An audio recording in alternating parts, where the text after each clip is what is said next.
কলকাতা থেকে প্রায় ১৮০ কিলোমিটার দূরে অবস্থিত নীলদিঘি গ্রাম। গ্রামটি প্রকৃতির অপার সৌন্দর্যে ভরপুর। যেমন গাছপালা, তেমনই রয়েছে একটি মনোমুগ্ধকর দিঘি। এই দিঘিটি নৌকো করে পার হয়েই গ্রামবাসীদের শহরমুখী হতে হয়। এই গ্রামের মোড়ল শশীকান্ত মশাই। তার রয়েছে বিশাল সম্পত্তি, নাম ডাকও কম নয়। কিন্তু আশ্চর্যের বিষয়, এত কিছু থাকা সত্ত্বেও তাঁর মন ভরে না। সর্বদা তাঁর একটাই ভাবনা, আরো ধনী হওয়া, আরো প্রভাবশালী হওয়া। শশীকান্ত মশাইয়ের একমাত্র ভরসা তার বিশ্বস্ত চেলা রবিপাল। রবিপাল ছাড়া যেন মোড়ল একেবারেই অসহায়। গ্রামের সবাই জানে রবিপালই মোড়লের ডান হাত। মোড়লের সমস্ত দায়িত্ব, সম্পত্তির হিসাব নিকাশ থেকে শুরু করে ছোটখাটো কাজ সবই সামলায় এই রবিপাল। তাই নীলদিঘির মানুষজন বলে, রবিপাল না থাকলে মোড়ল একদিনও চলতে পারতেন না।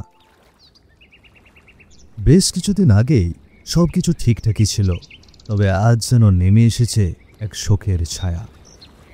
গ্রামের দিঘির একমাত্র মাঝি সুজিত, সে আজ আর নেই।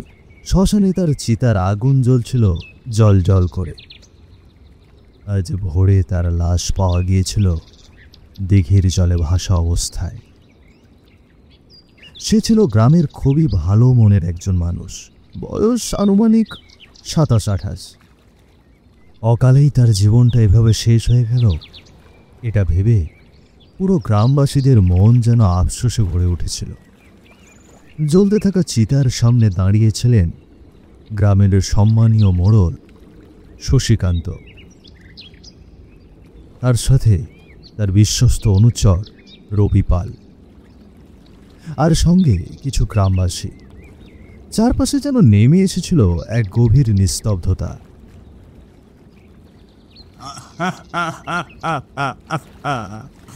আহারে বাপু সুজিত, তুই যে এমন করে চলে যাবি রে, এটা আমরা কোনোদিনও কল্পনা করিনি রে।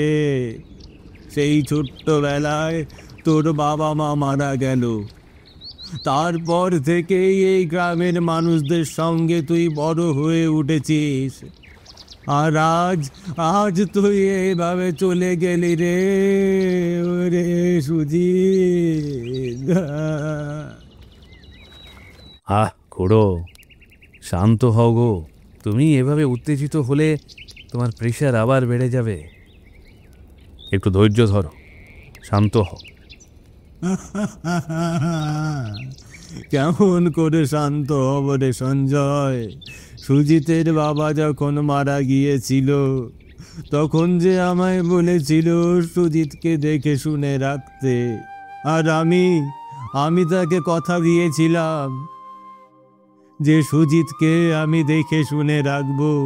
কিন্তু দেখ না, আজ সুজিত চলে গেল, একেবারে চলে গেল রে।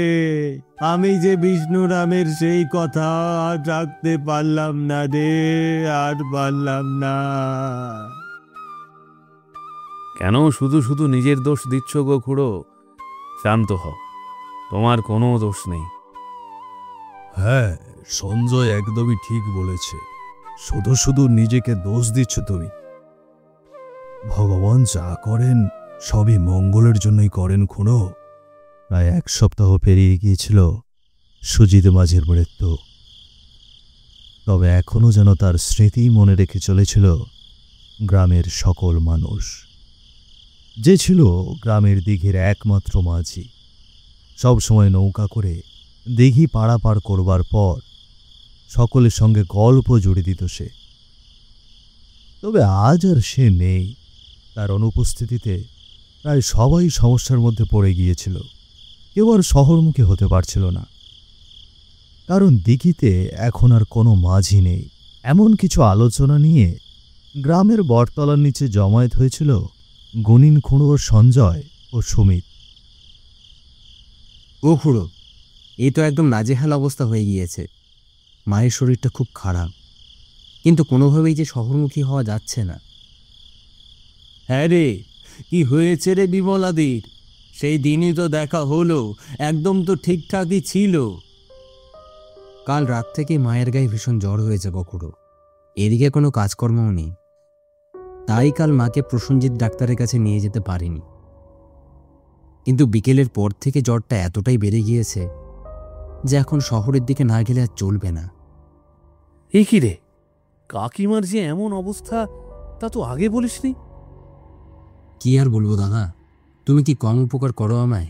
আর কত বলবো? হ্যাঁ, খুড়ো 1 সপ্তাহ তো পার হয়ে গিয়েছে সুজিতদার চলে যাওয়া। এখন যে দিঘির পাড়ে একজন মাঝির ব্যবস্থা করা খুব প্রয়োজন। হ্যাঁ রে বাপু, আমিও তাই ভাবছি। দিঘির পাড়ে কোনো মাঝি না থাকার কারণে একদম শহরের দিকে যাওয়া সম্ভব হচ্ছে না।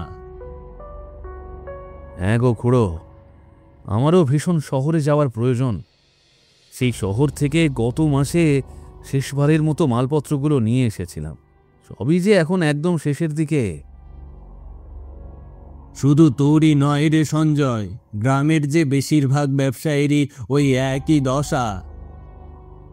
তাহলে আমার মনে হয় এটি নিয়ে আজই মোড়ল মশাইয়ের সঙ্গে কথা বলা প্রয়োজন।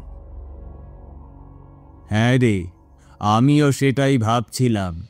মোড়ল মশাই তো এই নিয়ে কোনো উদ্যোগ নিচ্ছেন না।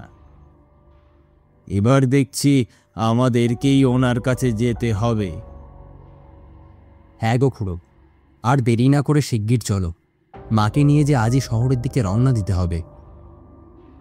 হ্যাঁ, চল চল, যাওয়া যাক। কি ব্যাপার, এই ভর সন্ধ্যাতে দেখছি তো তোমরা আমার বাড়ির উঠানে এসে জমায়েত হয়েছ। তা গ্রামে আবার কোনো সমস্যা হয়েছে নাকি? শুধু সমস্যা নয় গো মোড়ল মশাই, গ্রামের সবারই এখন ভীষণ অসুবিধা হয়ে গিয়েছে।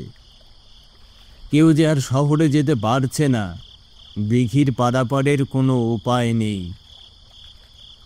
আগে হ্যাঁ মোড়ল মশাই, আমার মা গতকাল থেকে ভীষণ অসুস্থ, তাকে নিয়ে একটু শহরে যেতে হবে। কিন্তু এখন যে দিঘির পাড়ে আর কোনো মাঝের ব্যবস্থা নেই, তাহলে শহরের দিকে যাবই বা কিভাবে? তাহলে এই ব্যাপারটা নিয়েই তোমরা এসেছো আমার কাছে? আগে হ্যাঁ মোড়ল মশাই, এই বিষয়টা নিয়েই আমরা এসেছিলাম। আমাদের শহরমুখী হওয়া খুব প্রয়োজন ব্যবসার জন্য। আর কোনো মালপত্র অবশিষ্ট নেই, প্রায় সবই শেষ। আচ্ছা ঠিক আছে, আমি বিষয়টা দেখছি। সকলের সমস্যার কথা শুনে মোড়ল মশাই একটু ভেবে উত্তর দিলেন, তারপর আবার চুপচাপ হয়ে গেলেন। যেন এখন নিজের মনে মনে তিনি কোনো এক উপায় বের করবার চেষ্টা করছেন। বেশ কিছুক্ষণ পরে মোড়লের মুখের চিন্তার ভাঁজটা একটু কমে এলো। হয়তো এবার সে কোনো একটা উপায় খুঁজে পেয়েছে।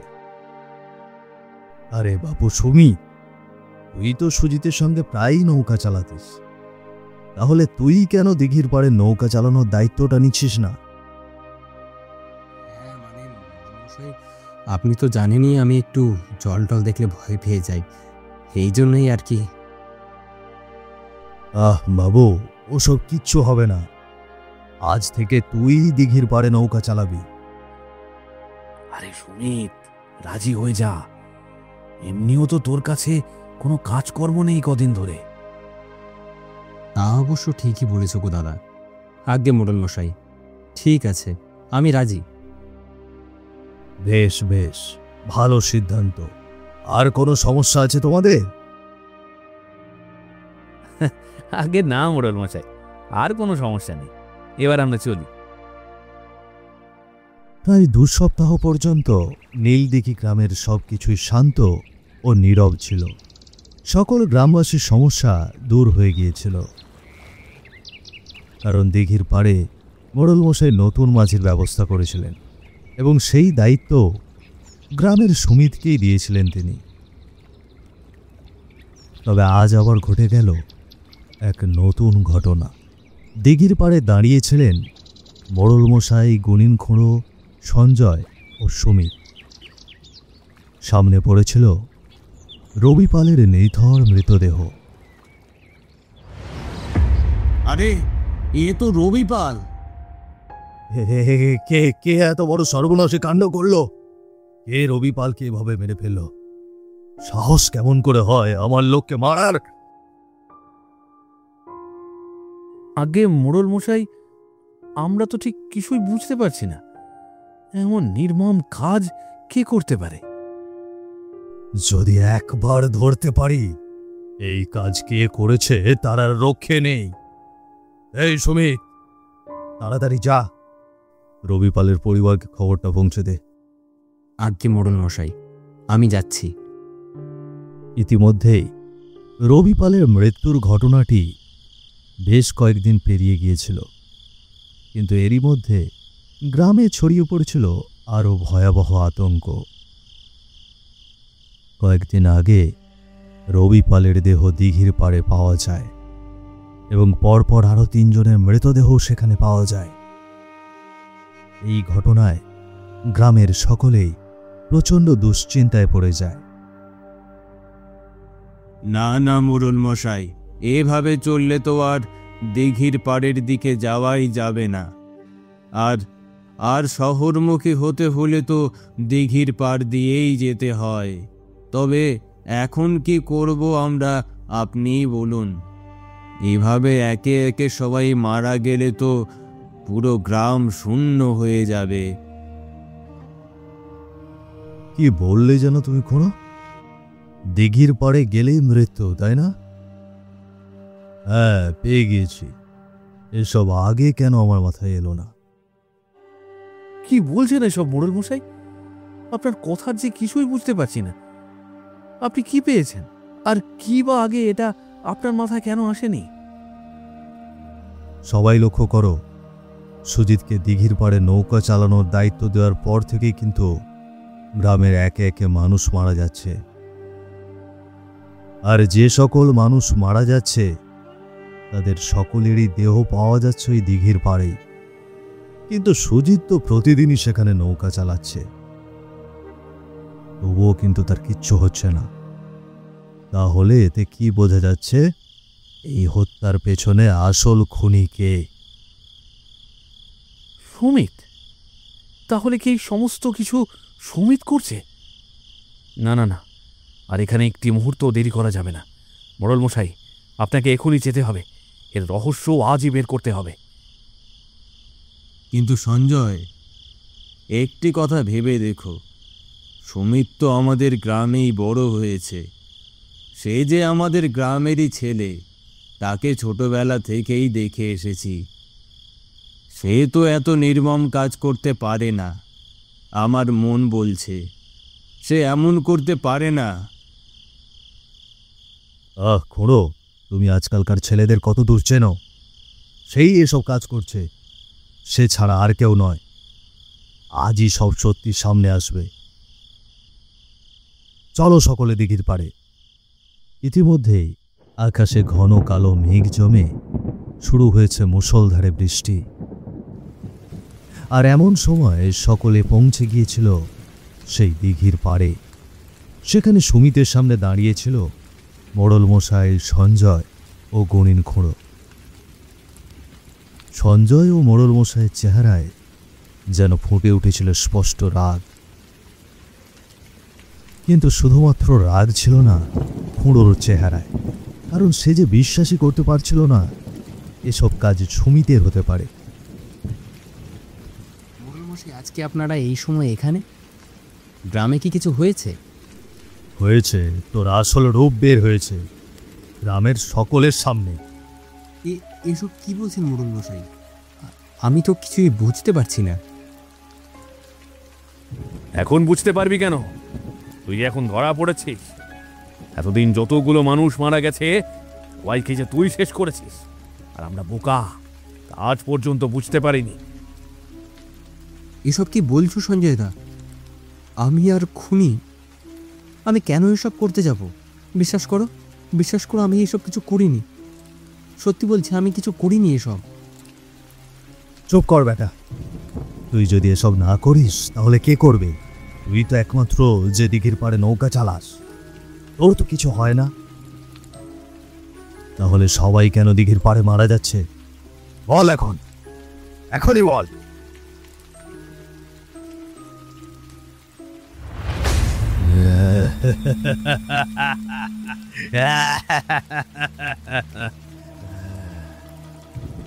এমন সময় সুমিতের মুখ থেকে ভয়ানক কণ্ঠে কথাগুলো শেষ হতেই তার শরীর থেকে বেরিয়ে এলো এক ভয়ঙ্কর অতৃপ্ত আত্মা, আর সঙ্গে সঙ্গেই সুমিতের পুরো শরীর মাটিতে লুটিয়ে পড়ল।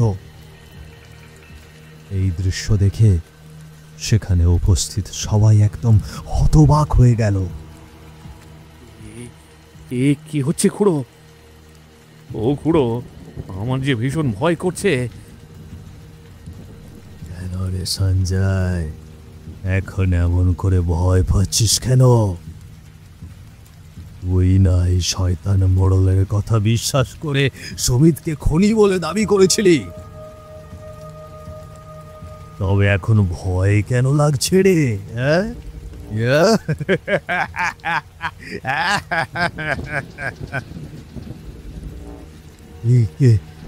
কে তুমি?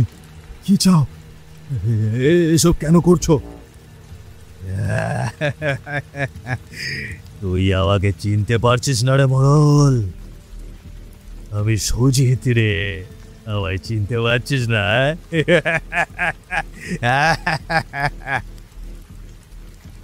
সুজিতদা?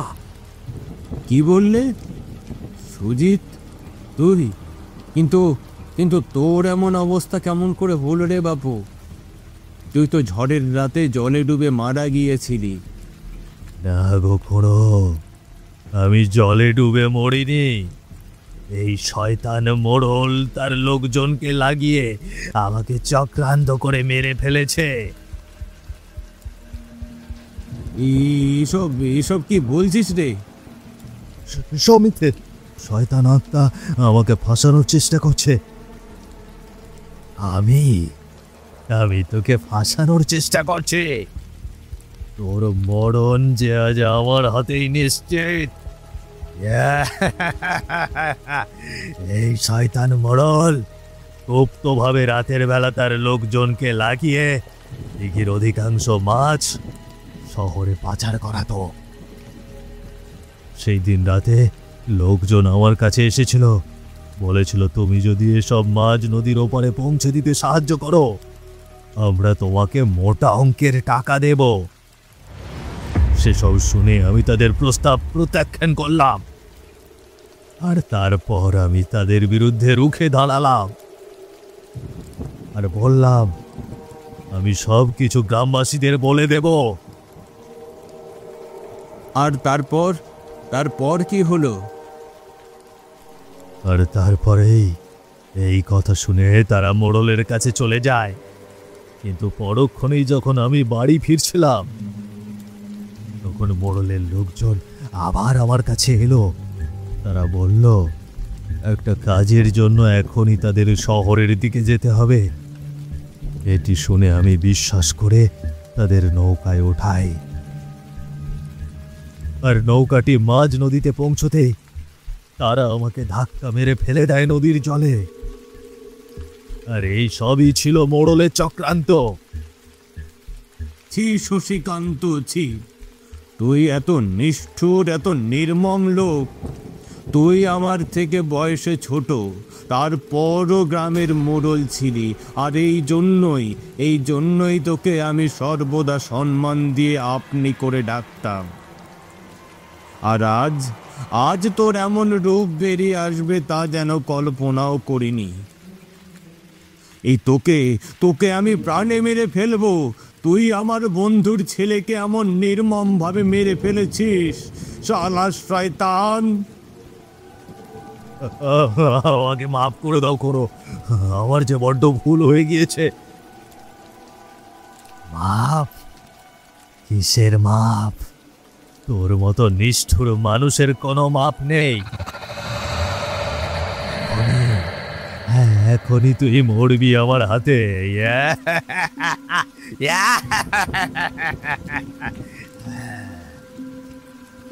আর এ কথা শেষ হতে না হতেই সুজিতের অতৃপ্ত আত্মাটি প্রচণ্ড ভয়ঙ্কর হাসিতে হাসতে হাসতে এক নিমেষেই গিয়ে চেপে ধরল মোড়লের গলা।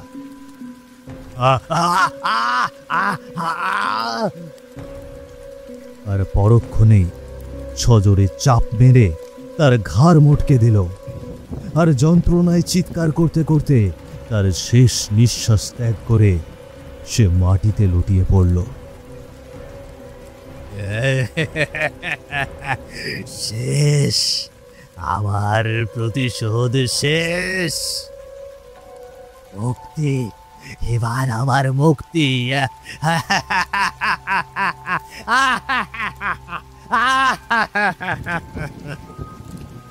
নিজের কুকর্মের ফল থেকে রেহাই পেল না মোড়ল।